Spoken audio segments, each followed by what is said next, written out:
Rathore dynasty, Rathore वंश।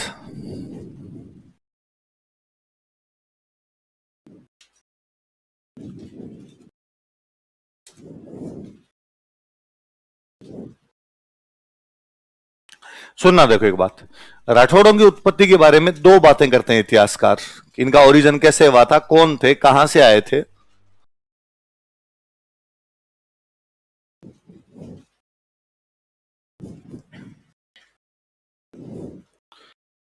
कुछ इतिहासकार तो यह कहते हैं कि कन्नौज के गहडवाल थे। कौन थे ये कन्नौज के? पढ़ा था हमने, कन्नौज का एक राजा जयचंद गहडवाल,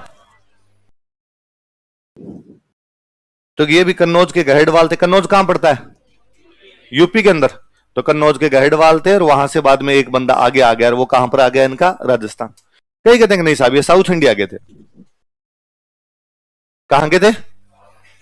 और ये साउथ इंडिया में एक वंश हुआ था राष्ट्रकूट। कौन सा वंश हुआ था? महाराष्ट्र और कर्नाटक वाले हिस्से के अंदर एक राष्ट्रकूट वंश हुआ था।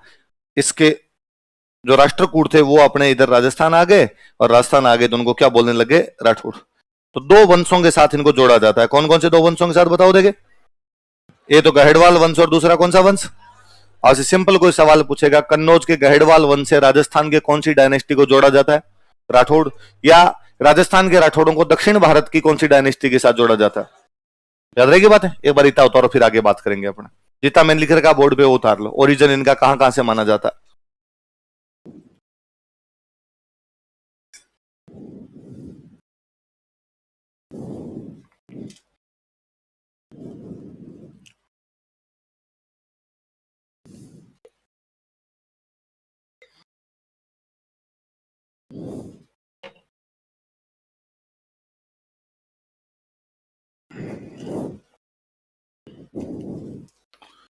कहां कहां से माना जाता? ओरिजिन बताओ देखे। कन्नौज से और दक्षिण भारत से। कन्नौज के कौन से वंश से मानते हैं? गहडवाल से। और दक्षिण भारत के कौन से वंश से मानते हैं? राष्ट्रकूट। राष्ट्रकूटों की वजह से इस जगह का नाम है महाराष्ट्र। महाराष्ट्र का वंश था राष्ट्रकूट। महाराष्ट्र और कर्नाटका वाला जो हिस्सा था, इसके अंदर राष्ट्रकूट हुआ करते। कन्नौज अपने यूपी में पड़ता है, इस हिस्से के अंदर कौन हुआ करते? आपके गहडवाल। तो राठौड़ों की उत्पत्ति कहां कहां से मानी जाती है? या तो कन्नौज के गहडवाल वंश से, या दक्षिण भारत के राष्ट्रकूट वंश से।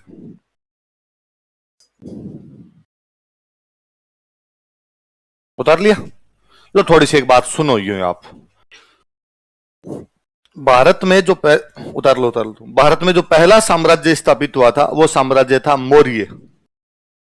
कौन सा साम्राज्य था?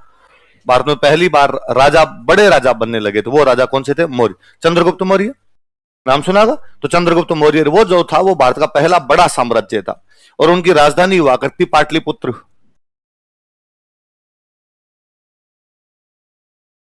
राजधानी कौन सी थी? पाटलिपुत्र उनकी राजधानी का काम किया करती। कई साल तक भारत की राजधानी पाटलिपुत्र ही रही। पूरे भारत में मौर्यों का कब्जा है, और मौर्यों की राजधानी कौन सी है? पाटलिपुत्र। तो भारत की राजधानी कौन सी होगी? पाटलि। मौर्य जब खत्म हो गए, उसके बाद में छोटे मोटे कई राजा बनने लगे। जैसे एक वंश आ गया था भारत में, सुंग, पुष्यमित्र सुंग, अग्निमित्र सुंग, ऐसे कुछ नाम सुने हो। एक वंश आ गया था इधर अपने कण्व। कौन सा वंश था? इनके टाइम में राजधानी थोड़ी चेंज होती है, और मध्य प्रदेश में एक जगह पड़ती है, वहां राजधानी आती है विदिशा। राजधानी कहां पे? आगे।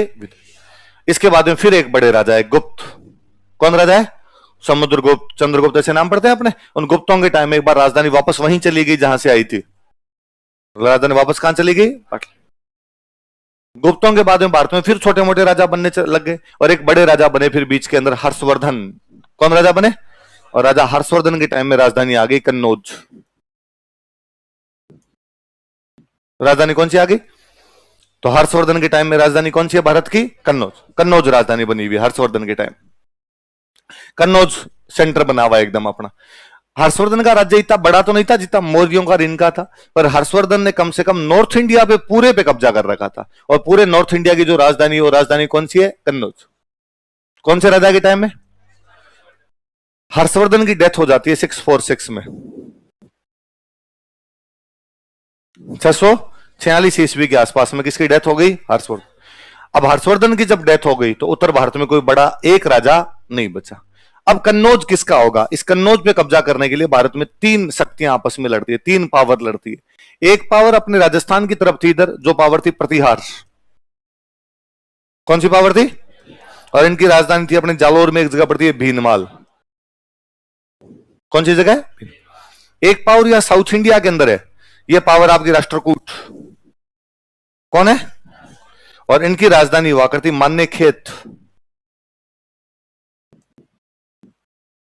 कौन सी राजधानी है?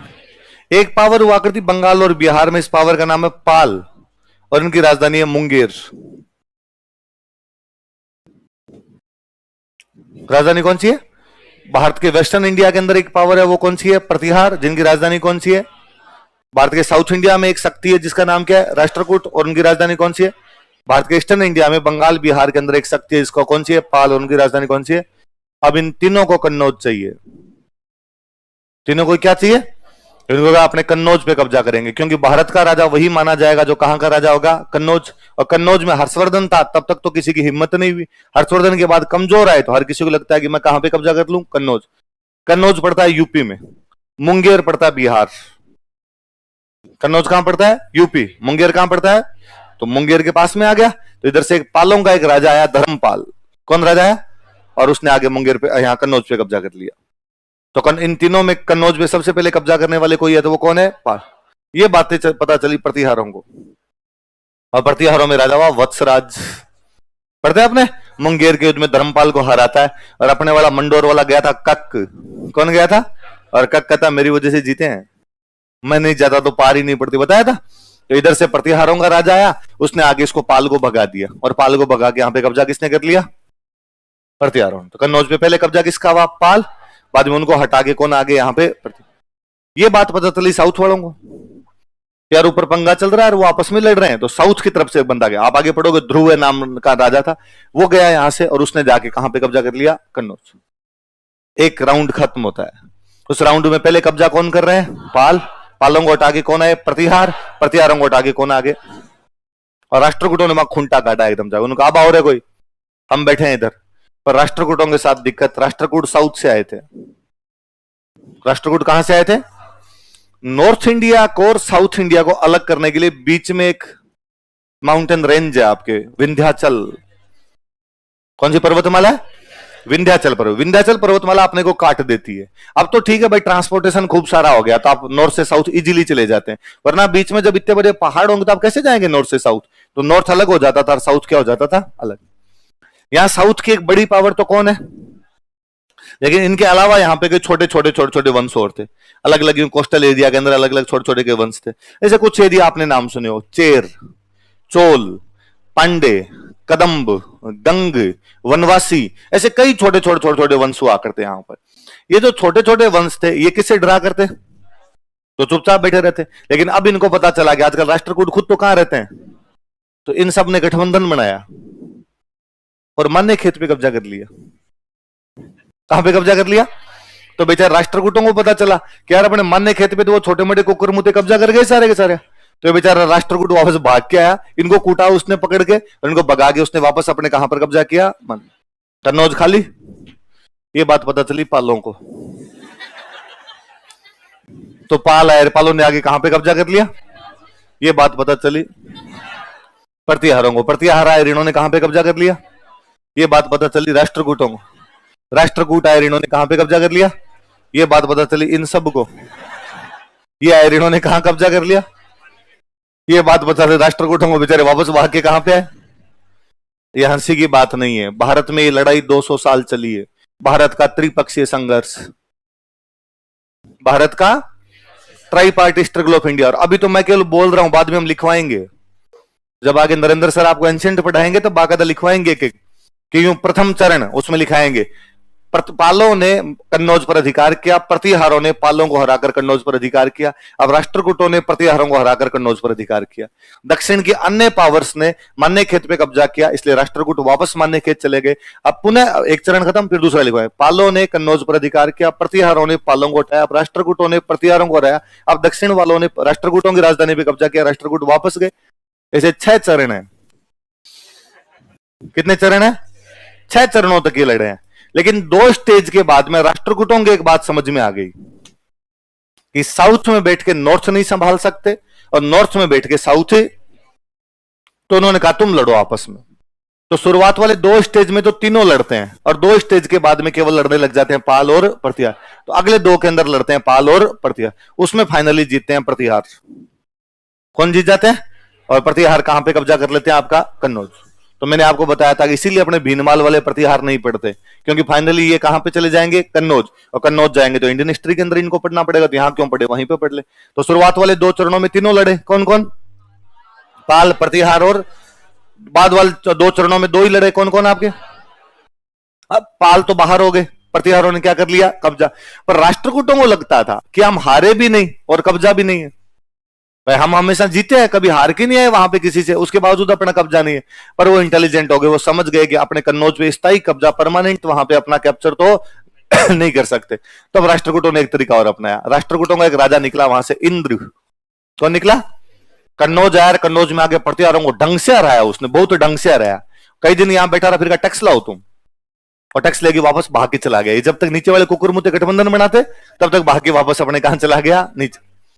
थोड़े दिनों बाद आगे वाहन का एक राजा हो रहा था, कृष्ण। कौन राजा था? उसने वापस एक बड़ी सेना ली, वापस कन्नौज पर हमला किया, वापस प्रतिहारों को हराया, वापस प्रतिहारों से टैक्स लिया, फिर वापस चला गया।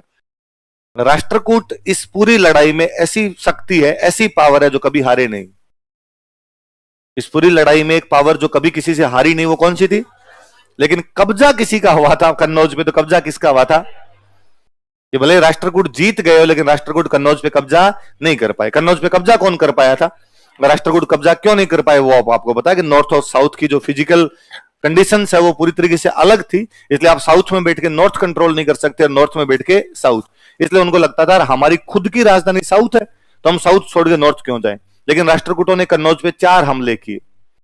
कितने हमले किए? पहले 2 बार में कन्नौज पे कब्जा करते हैं, लेकिन पार नहीं पड़ती, और बाद में 2 बार में कन्नौज से क्या लेके आ जाते हैं? अपना टैक्स। अब जब 4 राजा हमला करने के लिए गए, ध्रुव गया, गोविंद गया, इंद्र गया, कृष्ण गया, तो मान लो एक बड़ी सेना लेके गए, 1 लाख की फौज लेके गए, वहां पे कब्जा किया, कई दिन तक बैठे रहे, वहां से टैक्स लिया, फिर वापस आए।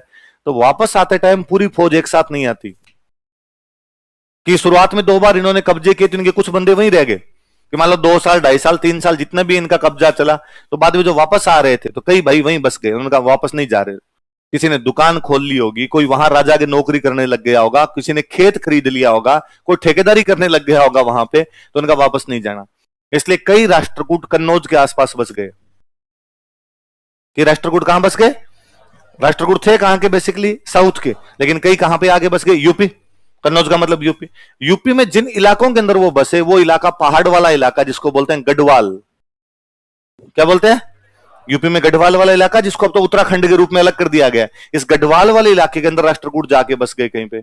इस गढ़वाल वाले इलाके में बसने की वजह से उन राष्ट्रकूटों को बोलने लगे गहडवाल। क्या बोलने लगे?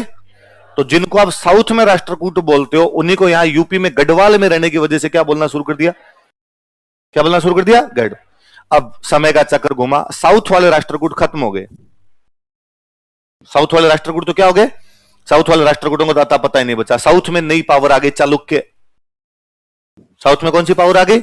आपने पढ़ते हैं, देखो, मंज परमार कर्नाटक के चालुक्य राजा तेलप सेकंड के खिलाफ लड़ता हुआ मारा गया था, पढ़ते हैं आपने? तो उधर साउथ के अंदर तो कौन आ जाते हैं? आपके चालुक्य। चालुक्य आ गए, साउथ वाले राष्ट्रकूट तो क्या हो गए? खत्म। पर अभी तक कन्नौज के आसपास राष्ट्रकूट बैठे, पर उन राष्ट्रकूटों को गढ़वाल में रहने की वजह से क्या बोलना शुरू कर दिया? कन्नौज पे कौन से वंश का कब्जा है? प्रतिहार। ये प्रतिहार कमजोर पड़े। समय का चक्र है, एक जो ऊपर जाएगा वो कभी नीचे आएगा, जो पहले ऊपर गया था वो बाद में नीचे आएगा। साउथ में राष्ट्रकूट कमजोर हो गए, और नॉर्थ के अंदर कमजोर कौन हो गए? प्रतिहार। साउथ में राष्ट्रकूट कमजोर हुए तो उनकी जगह पे कौन आ गए? चालुक्य। नॉर्थ में जब प्रतिहार कमजोर हुए, इनकी जगह आ गए गढ़वाल। इनकी जगह कौन आ गए? कि कभी वो साउथ में अपनी पीक पे थे, उन दिनों में वो कभी भी कन्नौज पे कब्जा नहीं कर पाए, लेकिन साउथ में जब वो खत्म हो गए तो उनके जो भाई बंधु नॉर्थ में बैठे थे, उन्होंने कहां पर कब्जा कर लिया? कन्नौज। तो कन्नौज के अंदर उनको आप राष्ट्रकूट भी बोल सकते हैं, उनको आप क्या बोल सकते हैं? गढ़वाल। क्या बोल सकते हैं? गढ़वाल। उनका यहां पे कब्जा हो गया। ये साउथ वाले वे राष्ट्रकूट जो गढ़वाल में बसने की वजह से गहडवाल कहलाए, जो बाद में कहां पे कब्जा कर लेते हैं? कन्नौज। उनका एक बंदा राजस्थान आ गया। उनका एक बंदा कहां आ गया? और वो राष्ट्रकूट नाम अपने राजस्थान तक आता था। राष्ट्रकूट राष्ट्रकूट राष्ट्रकूट राष्ट्रकूट करते करते हो गया राठौड़। अपने आप एक शुरुआत के पुराने जो अभिलेख मिलते हैं उनमें राठौड़ नहीं लिखा हुआ, उनके अंदर लिखा हुआ राठौड़। क्या लिखा हुआ है?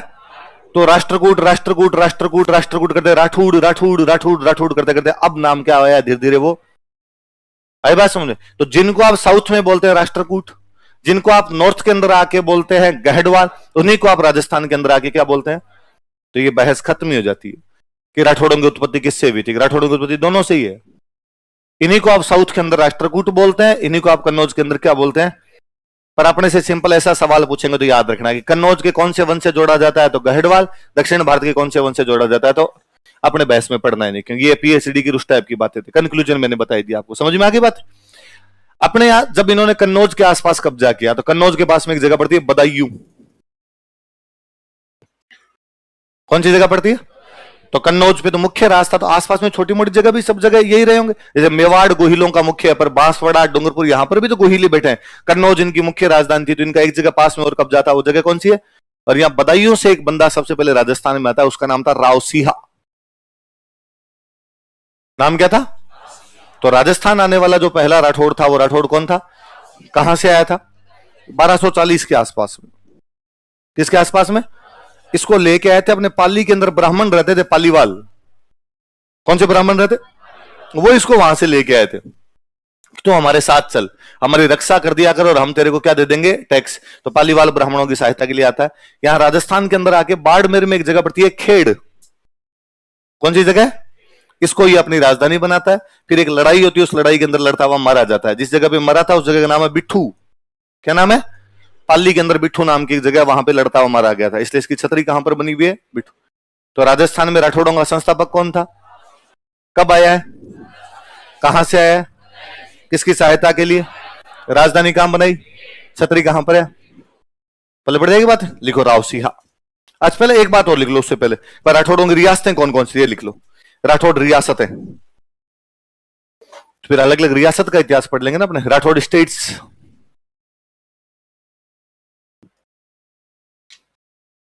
राठौड़ रियासत है। एक रियासत तो आपकी मारवाड़। कौन सी रियासत है? जिसको बाद में आप बोलने लग गए थे जोधपुर। तो जोधपुर का दो या मारवाड़ का दो एक ही बात है। एक रियासत इनकी बीकानेर, और एक रियासत बाद में इनकी बनती है किशनगढ़। कौन कौन सी तीन रियासत है बोलो देखिए? मारवाड़, बीकानेर और किशनगढ़।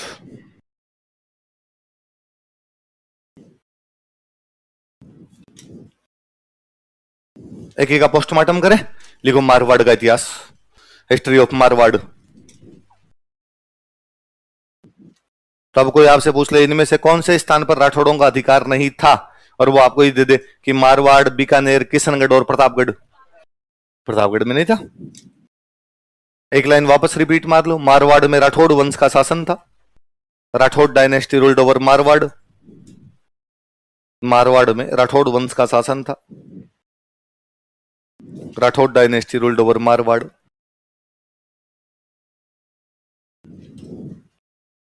कौन से वंश का शासन था? अब पहला राजा लिख लो, राव सिंहा। ये मैंने बताया था, राजा अपने नाम क्या, कोई राव लगाता, कोई रावत लगाता, कोई रावल लगाता है ना। तो ऐसे मेवाड़ वाले नाम क्या क्या लगाते थे शुरू में? रावल, बापा रावलन। वैसे ये क्या लगाया करते थे? राव। देखो अपने वो बाबर कहता है कि सांगा के दरबार में 7 राजा 9 राव, है ना। तो राजाओं का टाइटल हुआ करता था राव। पहला बंदा लिख लो, राव सिंहा। यह राजस्थान में राठौड़ों का संस्थापक था। He was founder of Rathore in Rajasthan. या यह मारवाड़ लिख लो, ज्यादा अच्छा लगे तो आपको मारवाड़ लिख लो। यह राजस्थान में राठौड़ों का संस्थापक था। He was founder of Rathores इन राजस्थान। राजस्थान में राठौड़ों का संस्थापक था। पहले मारवाड़ में आए थे सबसे पहले, बाद में यहीं से आगे निकले थे।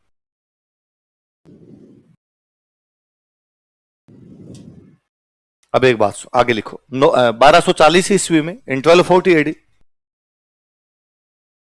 1240 ईस्वी में, 1240 पालीवाल ब्राह्मणों की सहायता के लिए, टू हेल्प पालीवाल ब्राह्मण्स, पालीवाल ब्राह्मणों की सहायता के लिए, टू हेल्प पालीवाल ब्राह्मण्स,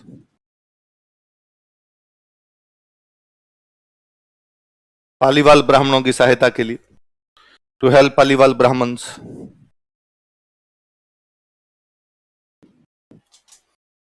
पालीवाल ब्राह्मणों की सहायता के लिए। यह है बदायूं से मारवाड़ आया था। बदायूं कहां पड़ता है? यूपी। यह है बदायूं से मारवाड़ आया था।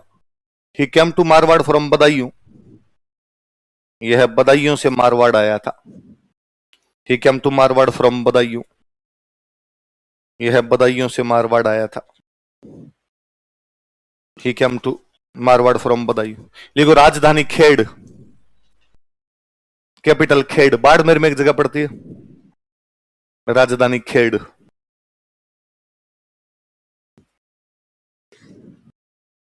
राजधानी कौन सी है? खेड़।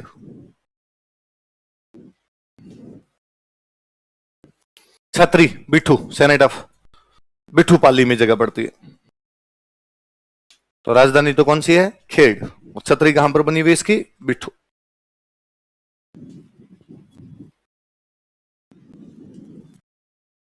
कैपिटल तो खेड़ और सेनेट ऑफ कहां पे है? बिठू। बिठू कहां पर पड़ता है? खेड़ कहां पे पड़ता है? अब एक बात सुनो, तो कब आया ये? 1240। और हम कह रहे हैं कि राजस्थान में राठौड़ों का संस्थापक। इसका मतलब ये पहला बंदा, राठौड़ों का पहला बंदा जो राजस्थान आया वो कौन है? राव सिंहा। और कब आया? 1240। कहां से आया? बदायूं से। कहां से आया? पर हमने तो एक अभिलेख पढ़ा था, हस्तिकुंडी। कौन सा अभिलेख पढ़ा था? और वो कब का था? 997 में। कब का था? और कौन से राजा का? धवल राठौड़। क्या नाम है उसका? इसका मतलब राठौड़ तो राजस्थान में बैठे हैं। अभी हम करेंगे राव सिंह राजस्थान के राठौड़ों का संस्थापक है, और धवल राठौड़ कह रहा है कि मैं हूं। ध्यान किधर है भाई साहब? हीरो इधर है। और अगर मैं कोई कमजोर आदमी नहीं हूं, मैं शक्तिशाली हूं। और मैंने धरणीवरा को शरण दी है, मैंने मेवाड़ वाले शक्ति कुमार को बचाया है। बताता हो? इसका मतलब राजस्थान में राठौड़ तो बैठे थे। पर अभी तक अपने इतिहासकार ये कनेक्शन नहीं समझ पाए कि भाई बाद में अपने सारे इतिहासकारों ने ये लिखा, और बाद में अपने जितने राजस्थान में राठौड़ राजा भी, उन्होंने कहा कि हम राव सिंहा की संतान है। किसकी संतान है? तो यदि तुम राव सिंहा की संतान हो तो राव सिंहा तो कब आया था? 1240 के आसपास आया था। तो वो जो हस्तिकुंडी अभिलेख वाला धवल राठौड़ बैठा वो कौन है फिर? वो क्या कर रहा है यहां पे? फिर उस धवल राठौड़ के बाद में यहां कौन बना था उसके बारे में भी अपने पास में कोई जानकारियां? क्या राव सिंहा से पहले वाले जो राठौड़ थे उनका कोई इतिहास, उनकी कोई वंशावली कुछ मिलती है? नहीं। धवल राठौड़ के अभिलेख के अलावा हमारे पास में और कोई भी जानकारी उनके बारे में, इसलिए हम अभी तक ये कनेक्शन नहीं बिठा पाए कि धवल राठौड़ और राव सिंहा में आपस में क्या रिश्ता है, कि पहले वाले राठौड़ और जो बाद वाले राठौड़ है इनके अंदर आपस में क्या रिलेशन है। फिर बीच की सी मोटा मोटी सी बात यह है कि साउथ इंडिया की एक बहुत बड़ी शक्ति है राष्ट्रकूट। बहुत बड़ी शक्ति कौन है? और राष्ट्रकूटों ने कब्जा कर लिया कन्नौज। और बता रहा था मैं थोड़ी देर पहले, त्रिपक्षीय संघर्ष। राष्ट्रकूट शुरुआत में कहां पर कब्जा कर लेते हैं? कन्नौज। कन्नौज उत्तर भारत की राजधानी है। कन्नौज पे कब्जा करने का मतलब है पूरे उत्तर भारत का टैक्स कौन ले रहे हैं अब? राष्ट्रकूट। तो उत्तर भारत का टैक्स यदि राष्ट्रकूट ले रहे हैं तो राजस्थान का टैक्स भी कौन ले रहे हैं? राष्ट्रकूट। और राजस्थान में उन्होंने जिस बंदे को अपना टैक्स लेने के लिए भेज रखा वो बंदा धवल राठौड़ है। वो बंदा कौन है? अब यदि वो राष्ट्रकूटों का भाई है, राष्ट्रकूटों ने अपने किसी भाई को भेजा होगा, राष्ट्रकूटों ने अपने किसी भाई को यहां पे भेज रखा है, तो वो शक्तिशाली होगा कमजोर होगा? राष्ट्रकूट साउथ के होके नॉर्थ पे कब्जा किए बैठे हैं, पूरे नॉर्थ से टैक्स ले रहे हैं, इसका मतलब शक्तिशाली है। तो धवल राठौड़ यहां शक्तिशाली बंदा है, यहां पाली बैठा हुआ अपने, और पाली से यहां से टैक्स लेता है, और वो शक्तिशाली है। तो परमार धरणीवरा भी भाग के उसके पास में आता है, और गुहिल शक्ति कुमार भी भाग के उसके पास में आता है। तो उसके बाद में वो कहां चले गए? जब साउथ में राष्ट्रकूट खत्म हो गए, तो क्या नॉर्थ में जो राष्ट्रकूट या उनके भाई जिनको हम राठौड़ करें या बैठे थे, इनको कोई टैक्स देगा? टैक्स जोर के दम पे लिए जाते हैं। तो जब तक राष्ट्रकूट ताकतवर थे वहां पे कन्नौज में, जब तक राष्ट्रकूट ताकतवर थे साउथ में, तब तक यहां जो पाली में धवल राठौड़ नहीं बैठे, या धवल राठौड़ के बेटे पोते जो भी, उन्होंने टैक्स लिया होगा कि टैक्स लाओ रहे? और टैक्स नहीं दिया तो बुलाए भाइयों को नीचे से। तो साउथ में बैठे राष्ट्रकूट आएंगे, इसलिए राजस्थान वाले चुपचाप उनको क्या दिया करते? टैक्स। फिर राजस्थान वालों को पता चला कि इनके भाइयों को ही कूट काट के चालुक्यों ने खत्म कर दिया, तो पड़े जो धवल राठौड़ के आगे वाले जो आए होंगे, इनको राजस्थान वालों ने पीट पाट के निकाल दिया। तो राजस्थान से बाद में इन लोगों का टैक्स लेना क्या हो गया? आई बात समझे? तो इससे पहले थे राठौड़, लेकिन वो राठौड़ बाद में यहां से चले गए। कब कहां चले गए इसके बारे में अपने पास जानकारियां नहीं। पर राष्ट्रकूटों की पीक के दिनों में राष्ट्रकूट यहां से टैक्स लिया करते थे। उसका एग्जाम्पल है कि हमें एक राठौड़ का अभिलेख मिलता है, वो अभिलेख कौन सा है? हस्तिकुंडी अभिलेख। और उस राजा का नाम क्या है? फिर उसी टाइम के समकालीन आपका अल्लट है। जब इधर अपना धवल राठौड़ है तब उधर मेवाड़ का राजा कौन है? अल्लट। क्यों? अल्लट के बाद तो शक्ति कुमार नहीं आ ही गए थे। शक्ति कुमार के टाइम तो मुंज परमार वाला आक्रमण, और उस टाइम वो भाग के किसके पास में था? धवल राठौड़। अल्लट वाला जो अपने को आठपुर अभिलेख मिला है शक्ति कुमार वाला, जिसके अंदर लिखा हुआ कि उसकी हूण रानी कौन थी? अरियादेवी। उसमें अल्लट की मां का नाम लिखा हुआ है। अल्लट की मां का नाम लिखा हुआ महालक्ष्मी राठौड़। अल्लट की मां का नाम क्या लिखा हुआ है? इसका मतलब यहां आसपास में राठौड़ है, तभी तो मेवाड़ शादी हुई होगी। तो मेवाड़ शादी हुई, अल्लट की मां यदि राठौड़ है और उसकी मेवाड़ में शादी, उसका मतलब पाली वाले हो सकते हैं। हो सकता है धवल राठौड़ जिनकी कोई बहन बुआ बेटी कुछ रही हो, और जिसकी शादी उधर मेवाड़ में की हो, और मेवाड़ में शादी की तो मेवाड़ वाले रिश्तेदार रहे हो, और इसलिए शक्ति कुमार भाग के धवल राठौड़ के पास है। इसका मतलब थे इस इलाके में, लेकिन वो बाद में चले गए। बाद में जितने राठौड़ वंश यहां पर स्थापित हुए थे उनका कोई एकमात्र दादा है, तो वो दादा कौन है? इसलिए बाद के सारे राजाओं ने, भले वो बीकानेर वाले हो, भले वो किशनगढ़ वाले हो, भले वो मारवाड़ वाले हो, उन सब ने कहा कि हम किसकी संतान है। इसलिए हम कहते हैं कि रावसिया राजस्थान में राठौड़ों का क्या था? पल्ले पड़ी बात। कहां से आया था ये? बताइए, कौन लेके आए थे इसको? पालीवाल ब्राह्मण पाली में रहते थे। पालीवाल ब्राह्मण कहां रहते थे? धवल राठौड़ का राज कहां था? पाली। हस्तिकुंडी अभिलेख कहां से मिला है? पाली। इसका मतलब धवल राठौड़ भी किसी टाइम पाली के अंदर ही था, और पाली वाले ही बाद में इनको लेके आए। इसका मतलब पाली वालों के दिमाग में तो है कि यार किसी टाइम में अपने यहां के राजा कौन हुआ करते? राठौड़। हुआ क्या मैं बताऊं, पाली अपना बहुत बड़ा व्यापारिक केंद्र था, ट्रेड सेंटर था। इसलिए जब राष्ट्रकूटों ने यहां पे राजस्थान की तरफ भी कब्जा किया तो उन्होंने अपना सेंटर किसको बनाया? पाली। पर टैक्स लेना तो उस जगह पे कब्जा करो जहां से टैक्स ज्यादा आता है। तो ज्यादा टैक्स कहां से आ रहा था? पाली से। तो कब्जा करके कहां पे बैठ गए? पाली। बाद में किसी भी कारण से उनका राज यहां से क्या हो गया? खत्म, और उनका राज स्थापित हो गया कन्नौज। राठौड़ों का राज कहां पर स्थापित होता है? कन्नौज। आप उनको गहडवाल कह दो, आप उनको राष्ट्रकूट कह दो, आप उनको राठौड़ कह दो, एक ही बात है, कोई अंतर नहीं उसके अंदर। वो कन्नौज के अंदर बैठे हुए, और यहाँ पाली के अंदर वो टैक्स नहीं ले रहे, और कोई टैक्स ले रहा होगा। यहाँ पे और कोई टैक्स लेने वालों से पार नहीं पड़ रही होगी, और वो जनता की रक्षा नहीं कर पा रहे थे। इसलिए यहाँ जो व्यापारी बैठे थे उन व्यापारियों को लगा कि यार अपनी रक्षा कौन कर सकता है, और कहीं ना कहीं दिमाग में जागा यार पहले अपने यहाँ पे राठौड़ रहते थे और उनके टाइम में अपनी रक्षा हो जाया करती थी। बाद में वो राठौड़ यहाँ से कन्नौज साइड में वापस चले गए अपने, तो क्यों ना अपने उन कन्नौज वाले भाइयों से किसी राठौड़ को लाते हैं और उनको कहते हैं कि हम तुम्हें टैक्स दे देंगे, तुम हमारी क्या कर दो? रक्षा। इसलिए पाली वाले जो पालीवाल ब्राह्मण थे चला के यहां से कन्नौज गए, और कन्नौज जाके वहां से एक बंदे को लेके आए, जिस बंदे का नाम क्या था? कन्नौज के पास में एक जगह थी बदायूं, वहां से लेके आए थे। कहां से लेके आए थे? कहानी है एक कि बदायूं में उन दिनों एक राजा हुआ करते जिनका नाम था सेतराम जी। क्या नाम था? क्या नाम है बदायूं के राजा का? सेतराम जी नाम करके एक बदायूं के राजा है। इनके 100 बेटे हैं। कितने बेटे हैं? कोई इसमें हंसने की आवश्यकता नहीं, ये बहुत कॉमन, बेहद कॉमन चीज है। आप इसको मान लीजिए कि ऐसे कॉमन तरीके से हुआ करता था, इसमें कोई बड़ी बात कि किसी के 20 रानियां हैं, एक के 5-5 होते हैं। मेवाड़ का अंतिम राजा मैंने कौन सा पढ़ा है? भीम सिंह। संधि कौन करता है? कब करता है संधि? 1818। तो ज्यादा पुराना नहीं है 1818, तो आज से 300 साल पहले। भीम सिंह के 95 टाबर थे, 95 95 बेटे बेटियां सारे मिला के कितने हो रहे थे? तो ये बहुत कॉमन चीज है, इसमें तो हंसी आनी नहीं चाहिए कि बहुत यूं लगता ही नहीं कि भाई ये अजीब बात हो जाए। अजीब कैसे हो सकता है? राजा की जब रानियां 20-25 है तो 50 टाबर 60 टाबर, ये बहुत कॉमन सी चीज हो जाएगी अपने आप। वो मैंने आपको शुरुआत में बताया था कि अपने से 3 पीढ़ी पहले एक आदमी की एक ही लुगाई है, फिर भी टाबर 11 है। उस हिसाब से तो एवरेज कम है इनका, कि रानी 20 टाबर होने चाहिए 200, इनके तो अभी 100 तक ही आंकड़ा पहुंच पा रहा है। तो सेतराम जी के 100 बच्चे थे। कितने बच्चे थे? 100 उनके वो हुए, 100 लड़का, 100 संतान भी उनकी। कहा भी जाता है कि गुणचा सा सियो बडो सिया बड़ा 50। क्या लाइन है बोलो देखे? गुणचा सा सियो बडो सिया बड़ा, दोबारा बोलो देखे, गुणचा सा सियो बडो सिया बड़ा 49, मतलब 49। गुणचा सा सियो बडो मतलब 49 से तो बड़ा कौन था? सिया। सिया बड़ा 50, और सीए से बड़े और कितने थे? मतलब 50 हो गए। उसके बाद कौन हुआ? सिया। तो सिया कौन से नंबर पे हो गया? 51।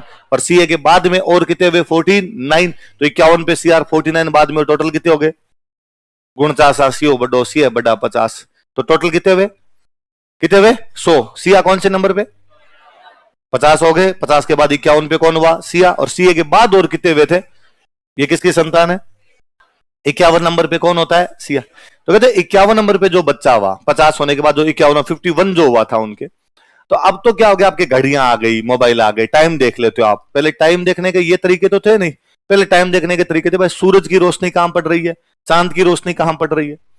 अच्छा, आप कुंडली बनाते हैं, आजकल कुंडली बनाते हैं, आजकल तो आप खुद ही बना लेते हो, मोबाइल में से ऐप आ रखे कि खुद का वो जन्म स्थान डालो, खुद का जो टाइम है वो डालो, खुद की जो डेट है वो डालो, और वो बता देगा कि तुम्हारे राजयोग है। कुंडली सबकी राजयोग ही बताती है। मैंने आज दिन तक किसी की कुंडली के बारे में ये नहीं पढ़ा कि उसकी कुंडली के अंदर लिखा कि फकीर है, लीचड़ों की जिंदगी जिएगा।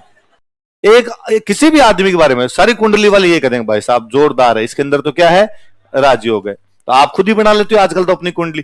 तो पहले भी कुंडलियां बनवानी पड़ती, तो टाइम का पता कैसे लगे, तो पहले राजा महाराजा कह के रखते कि भाई जैसे ही बच्चा हो, जहां पर चांद या सूरज की रोशनी पड़े वहां पे लाइन खींच लो, छाया छाया बनेगी, तो जहां छाया बने वहां पे क्या खींच लो, लाइन। जब ये 51 नंबर वाला सेतराम जी की 51 नंबर का जब बच्चा होने वाला था, तो कहा कि भाई बच्चा होते हुए लाइन खींचना है, तो ठीक है। तो जो बच्चा करवाने वाली महिला, डिलीवरी करवाने वाली जो महिला थी, नर्स बोलते हो आजकल आप, गांव बोलते हैं दाई, दाई दाई बोलते हैं, दाई। इस दाई से शब्द बना धाय, दाई से क्या शब्द बना, या धाई से शब्द क्या बना है, दाई। वे महिलाएं जो बच्चे करवाती, बच्चों का लालन पालन करती, उनको बोलते धाय। क्या बोलते, पर बच्चे का लालन पालन करने वाली तो माँ के समान है, इसलिए अपने बोलते धाय माँ। तो पन्ना दहाय, नोजूबाई दहाय, ये सब बोलते हैं, तो ये दहाई माँ हुआ करती सारी की सारी। तो जो डिलीवरी वाली महिला थी, जो दहाई माँ थी, उसको कहा हुआ था कि भाई बच्चा होते लाइन खींचना, वो बेचारी लाइन खींचनी भूल गई। बच्चा हुआ, उसके वो लगी होगी उस कामकाज के अंदर, और वो लाइन भूल ही गई। और उसके 15-20 मिनट बाद में अरे लाइन नहीं खींची, राजा आते पूछेगा लाइन कहां पे, और उसने 20 मिनट बाद में जाके लाइन खींच दी। राजा कहां पता कर रहा है कि लाइन पहले खींची थी कि बाद में खींची थी। पर अपने ग्रह नक्षत्र तो कहते हैं कि साहब 1 मिनट का भी फर्क आ जाए तो आपके ग्रह नक्षत्र क्या हो जाते हैं, चेंज हो जाते। अब राजा को पता चला कि तुम्हारे बेटा हुआ है, राजा पंडित जी को लेके आया। राजा ने पंडित जी को, पंडित जी लाइन देखो और लाइन देख के बताओ कि भाई बेटे का भाग्य क्या है। और पंडित जी ने लाइन देखी, और पंडित जी ने लाइन देख के कहा कि बच्चा बहुत गलत टाइम में पैदा हुआ है, यदि इस बच्चे का मुंह इसके बाप ने देख लिया तो बाप मर जाएगा। बाप क्या हो जाएगा, मर जाएगा। तो सेतराम जी ने कहा मेरे देखना जरूरी थोड़ी है, पहले मेरे कौन से कम है और आगे कौन से कम पड़ जाएंगे, इतना तो खुद पे कॉन्फिडेंस है मेरे को, और इसका मुंह देखने की आवश्यकता। और उन्होंने बुलाए हत्यारे, बुलाए जल्लाद, मारने वाले जो लोग होते हैं उनको क्या बोलते हैं, जल्लाद बुलाए। और उन जल्लादों को आगे इसको जंगल में लेके जाओ, जंगल में ले जाके मार दो इसको। 1 दिन का बच्चा अभी अभी पैदा हुआ है, जल्लाद लेके गए जंगल में, और जंगल में जाके जब मारने लगे तो उन जल्लादों का बेचारों का जीव माना नहीं। उनको लगा यार 1 दिन का टाबर है, जिलफ है, मारा कैसे जाए अपने हाथ से। तो अगर नहीं मारेंगे, राजा के पास गए तो राजा अपने को मार देगा कि मैंने आपको ऑर्डर दिया था, तुमने ऑर्डर का पालन नहीं किया, तो क्या करें। तो एक जल्लाद ने कहा एक काम करते हैं, किसी पशुओं की कोई गुफा बनी हुई थी, जंगली जानवरों की जो गुफा है उसमें फेंक देते हैं, जंगली जानवर खा जाएंगे अपने आप ही, तो अपने भी पाप नहीं लगेगा और राजा अपने को दंड भी नहीं देगा। तो एक गुफा थी, उस गुफा के अंदर फेंक के चले गए उस बच्चे को। वैसी कहानी है कि इस गुफा के अंदर और एक शेरनी थी, उस शेरनी ने उसी दिन एक बच्चे को जन्म दिया था, और माँ बेटी दोनों सो रहे थे। उस बच्चे को उन्होंने फेंका तो लुढ़कता लुढ़कता उनके पास में जाके गिर गया। शेरनी जब खड़ी हुई तो उसको लगा मेरे 2 बच्चे, तो उसने दोनों का लालन पालन करना शुरू कर दिया। डार्विन एक वैज्ञानिक हुआ है, डार्विन एक सिद्धांत देता है, अनुकूलन का सिद्धांत। कौन सा सिद्धांत है, बंदा जिस वातावरण में रहेगा उस वातावरण को एडॉप्ट कर लेगा। क्या कर लेगा, उस वातावरण को। अब वो शेर और शेरनी के साथ में रह रहा था तो वो उनकी तरह हो गया, वो हाथों को पैरों की तरह इस्तेमाल करता, वैसे चलता हो। अब वो शेर शेरनी के साथ में कच्चा मांस ही खाता, अब वो बच्चा उनके साथ में रहे। इधर अपने पाली के अंदर है पालीवाल ब्राह्मण, इन पालीवाल ब्राह्मणों को अपनी रक्षा के लिए किसी बंदे की आवश्यकता है। ये उधर कन्नौज की तरफ बदायूं जा रहे हैं कि बदायूं से किसी बंदे को लेके आएंगे, इसको राजा बनाएंगे, हम उसको टैक्स देंगे, वो हमारी क्या करेगा, रक्षा। जब वो बदायूं के जंगलों से गुजर रहे थे तब उन्होंने एक भयंकर वाला कारनामा देखा कि 5 शेर आपस में लड़ रहे हैं। कितने शेर लड़ रहे हैं, उन शेर में एक शेर आदमी है, और वो जो आदमी शेरों की तरह लड़ रहा है वो उन जीत रहा है, वो उन बाकी 4 शेरों को पीट रहा है, और उसने एक शेर का पंजा पकड़ रखा है, पंजा पकड़ के उछाल रहा है उसको, और दूसरे शेर को यूं मार रहा है इधर।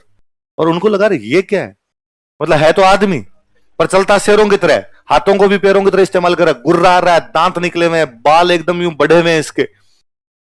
ये भयंकर कोतक है, और ये अपनी तरफ नहीं देख ले कहीं, तो वो तो बेचारे भाग गए वहां से।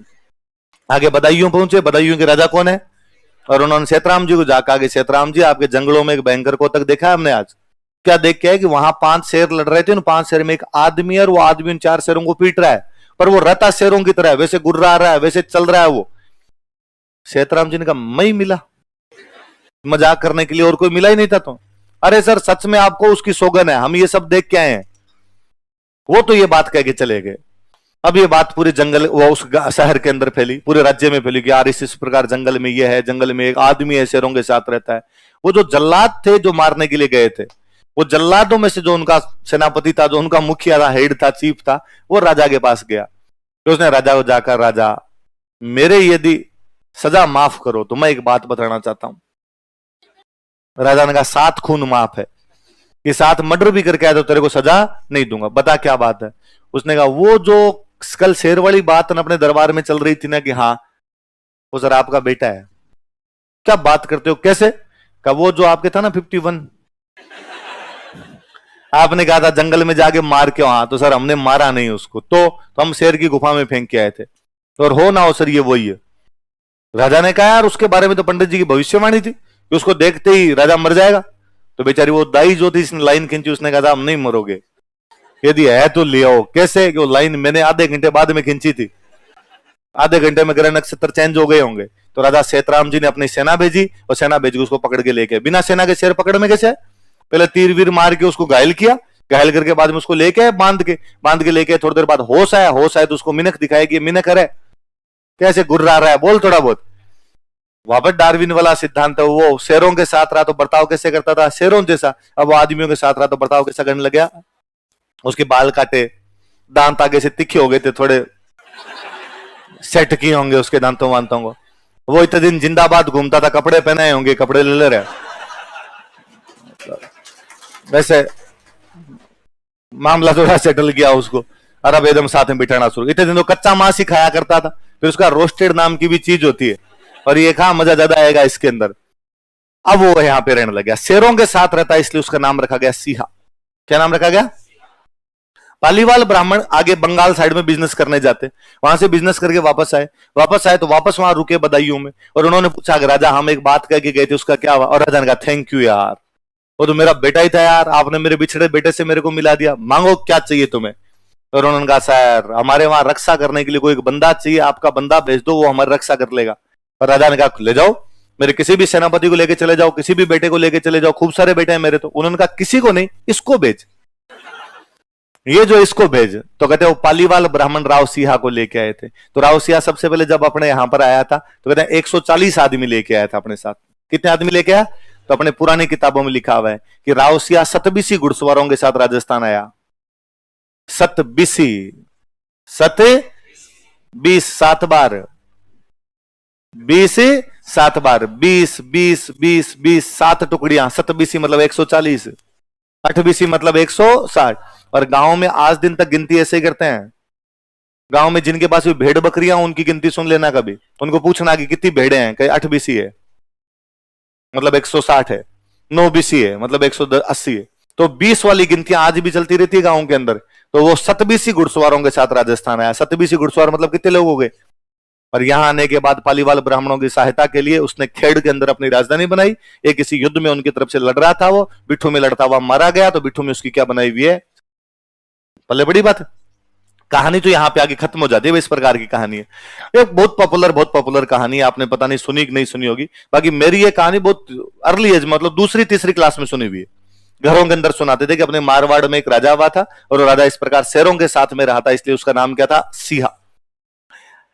इस कहानी के ऊपर जोधपुर वाले किले के अंदर एक पेंटिंग लगी हुई है। जोधपुर मेहरानगढ़ का किला है, उस मेहरानगढ़ किले में एक पेंटिंग है, जिस पेंटिंग के अंदर 5 शेर लड़ रहे हैं। उन 5 शेरों में एक शेर आदमी है, और वो यहां पे लड़ रहा है। अब वो पेंटिंग यहां कई सालों से लगी हुई थी, किसी राजा ने बनवा ली, भाई हमारा पूर्वज कौन था? राव सिंहा, तो उसकी पेंटिंग लगा दो। तो यहां पे पेंटिंग लगी उसकी। अंग्रेजों का जब राज आ गया तो अंग्रेजों का एक बंदा अपने जोधपुर के किले में खूब साल तक रुक के गया, 2-3 साल रुक के गया। उस बंदे का नाम था रुडयार्ड किपलिंग। क्या नाम था बंदे का? Rudyard Kipling. इस किले के अंदर रुक के गया, और उसने पेंटिंग देखी। उसने पेंटिंग देखा, ये क्या भाई, तुम्हारे शेरों के साथ में आदमी लड़ रहा है, ऐसा कैसे हो सकता है? और अपने वालों का चुप, शेर मत कर, राव सिंह जी हमारे पूर्वज हैं, ढंग से नाम ले, सियाजी महाराज बोल पूरा का पूरा। तो कौन थे? तो उन्होंने कहा हम राठौड़ों की उत्पत्ति इनसे मानी जाती है, राजस्थान वालों की तो, और ये हमारे पहले आदमी थे। तो ये ऐसे कैसे है? तो उसने कहा ये शेरों के साथ रहते इसलिए नाम सिंहा। और उसने पूरी कहानी जो मैंने आपको सुनाई मांड के, उसको सुना रुडयार्ड किपलिंग। रुडयार्ड किपलिंग को कहानी बड़ी पसंद आई, उसको प्लेटफॉर्म बड़ा पसंद आया कि आदमी यदि पशुओं के साथ रहता तो बिहेव भी कैसा करता है, पशुओं जैसा। उसने इस पे पूरा नॉवेल लिखा, जंगल बुक। कौन सा नॉवेल लिखा? और जंगल बुक का मुख्य कैरेक्टर आपका मोगली, और मोगली यही तो कर रहा है। मोगली आदमी है और किसके साथ में रहता है? पशुओं के। और वो मोगली कितना हिट हुआ कि जंगल बुक को 1907 में साहित्य का नोबेल पुरस्कार मिला। पहला अंग्रेज जिसको लिटरेचर में नोबेल मिला था वो रुडयार्ड किपलिंग है। वो पहली बुक अंग्रेजी में जिसको साहित्य के अंदर नोबेल मिला था, बुक कौन सी है? जंगल बुक। 2012 में हॉलीवुड वालों ने उस पर मूवी बनाई और ऑस्कर जीत गए। ऑस्कर मिला उस मूवी को, मतलब जंगल बुक बुक को नोबेल मिला हुआ है, जंगल बुक मूवी है उसको क्या मिला हुआ है? ऑस्कर। मोगली कैरेक्टर इतना फेमस हुआ कि बच्चे बच्चे आप गीत गाते हो कि जंगल जंगल बात चली है, चड्डी पहन के फूल खिला। हाँ? सब जानते हो मोगली के बारे में। हम ये नहीं जानते हो मोगली हमारा रावसिया है, कि हमारे एक बंदे पे अंग्रेज बेच खाए, वो उस पे नोबेल जीत गए, वो उन पे बुक लिख के कोई ऑस्कर मूवी बना के ऑस्कर जीत गए, और हम हमारे बंदे के बारे में नहीं जानते। हमें मार्केटिंग नहीं आती। अंग्रेजों की मार्केटिंग बहुत अच्छी है। हमारी ये, मैं कहता हूं ये कहानी मेरी दूसरी तीसरी में सुनी हुई है। टीवी तो 2004 में देखा होगा हमने तो पहली बारी, कि 2004 तक गांव में लाइट ही नहीं थी, तो मोगली वोगली के बारे में तो जानते ही नहीं थे, जबकि मैं इस कहानी के बारे में बहुत अदलिए से जानता था। तो बाद में जब मोगली के कैरेक्टर के बारे में जानने लगा तो मोगली आदमी था और शेरों के साथ वो जंगल के अंदर रहा करता था। ये तो सियाजी वाली कहानी है साहब साहब। फिर धीरे धीरे और बड़े हुए तो पता चला कि रुडयार्ड किपलिंग की बुक है। फिर और पता चला कि रुडयार्ड किपलिंग तो अपने जोधपुर ही रह के गया था। फिर और पता चला कि तो अपने जोधपुर की पेंटिंग है साहब साहब।